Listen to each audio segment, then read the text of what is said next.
Thank you very much for joining the breakout session. My name is Pinkesh Valdria, and I will be talking about HPC file servers on Oracle Cloud and also do a demonstration of HPC file server solution named HFS we developed for Oracle Cloud. Why are HPC file systems difficult? Let's begin with what is an HPC file system, and then we'll cover the challenges. An HPC file system is typically defined as a file system which can deliver high throughput, high IOPS, and can support hundreds and thousands of concurrent users, and be scalable in terms of performance and storage capacity. To meet all three requirements is a challenge, and it requires the right infrastructure resources apart from an HPC parallel file system like GPFS, Lustre BGFS. To deliver best performance, a cloud provider should offer 1. Bare metal compute shapes, since virtualization reduces performance of the file server as well as performance of network attached storage. Second, have multiple physical NICs per file server. This is important to separate the backend storage traffic from the client server communication from the file server. Third, offer a non-oversubscribed network to deliver sustained performance. Oracle Cloud offers a bare metal compute nodes with 2 physical NICs and network performance SLAs, which make them most suitable for high performance computing file servers. We did a competitive analysis to showcase why Oracle Cloud delivers higher performance and cost a lot less compared to its competitors. Two key factors which impact file system performance other than storage disk performance are the network bandwidth per file server and the network bandwidth to access the block storage. OCI has more than twice the network bandwidth per file server, and it allows full 25 gigabits per second to access block storage. As a result, we can deliver up to 2.5 gigabytes per second IO throughput per file server. Next, if we look at block storage cost, OCI cost is 40K versus 236K at AWS for a 960 terabyte file system. So OCI cost is 6 times less than AWS. Similarly, for bare metal compute pricing, OCI cost is approximately 6 cents per OCPU per hour versus 12 cents or 11 cents at GCP. So we are half the cost of our competitors. We do offer shared disk, which can be attached to multiple file server nodes to build a highly available active file servers. Lastly, our egress cost is 10 times less than other public cloud, thus cheaper to do cloud busting and hybrid cloud setup on OCI. Speaking of performance, every year the HPC community has two major conferences, Supercomputing and International Supercomputing. During those events, a new ranked list of fastest file storage solution is published based on IO 500 benchmark. In July of 2020, the IO 500 list was published and Oracle Cloud delivered the highest bandwidth among cloud providers. Similarly, Oracle Cloud had the highest IO 500 benchmark score among file servers running Spectrum scale file system. Also, Oracle Cloud had the highest IO 500 benchmark score among file servers running BGFS file system. Now we are going to cover a few examples of customers running HPC file servers on Oracle Cloud. Here is an example of our customer Yellow Dog running file servers on Oracle Cloud, which outperformed on-premise HPC file systems because of Oracle's bare metal compute and clustered networking technology. Another example of Oracle Cloud delivering similar or better performance versus an on-premise file system.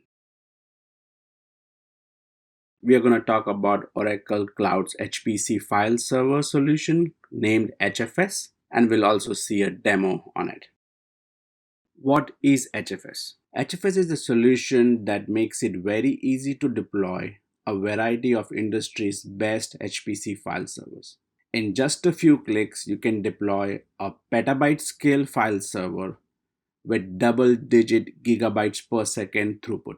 The HFS tool allows you to deploy three different file systems: BGFS, Luster, and GlusterFS.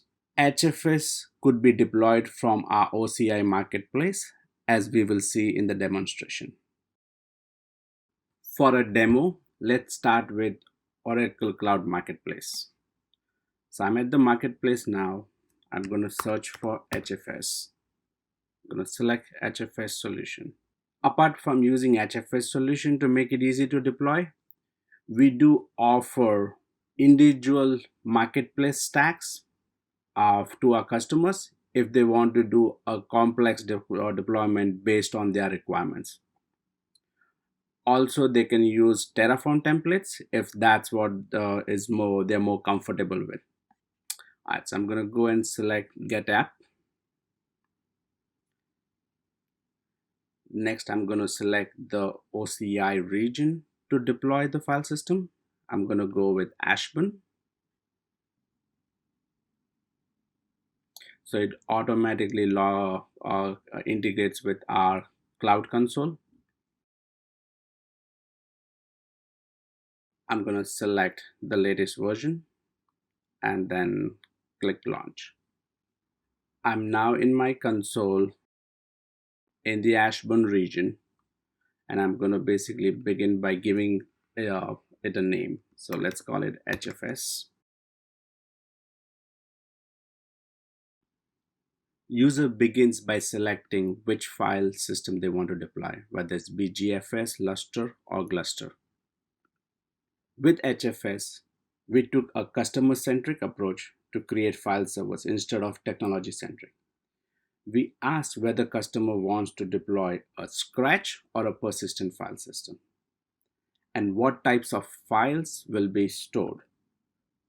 Are they mostly large files, small files, or a mix of both? HFS also has an intelligent GUI which adapts to user selection and streamlines the deployment process. For example, if users select small files,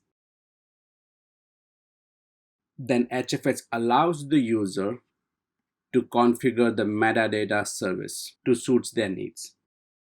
However, if user selects large files,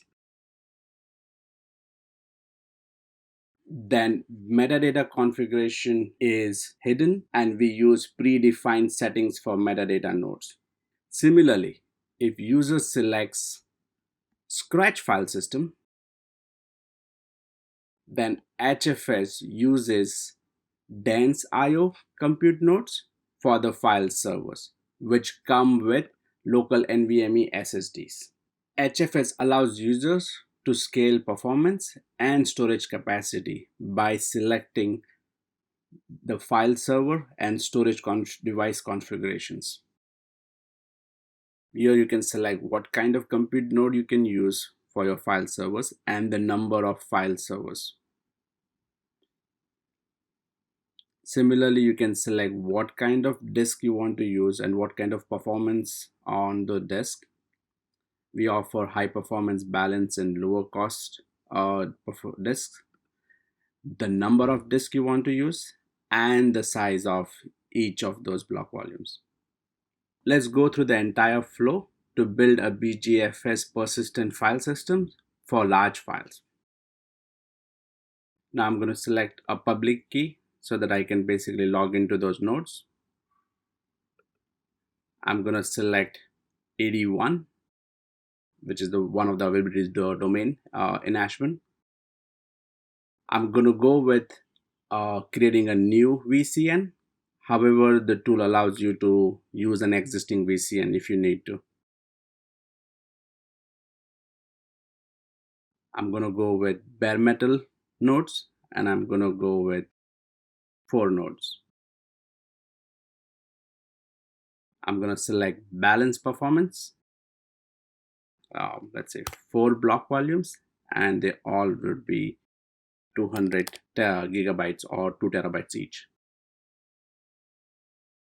Optionally, you can also create a client node to mount the file system. So I'm going to select one node for this demo with the 2.4 compute chip.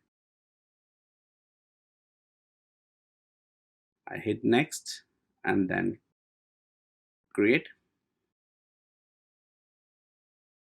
So here it begins the deployment process. The deployment has succeeded, and we can find the SSH command to log in at the bottom of the logs.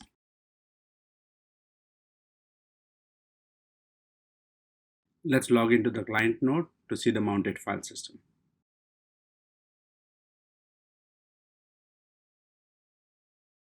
I'm logged in. I'm going to run df-h to see the mounted file systems. And here you can see BGFS has been mounted and it's 32 terabytes file system.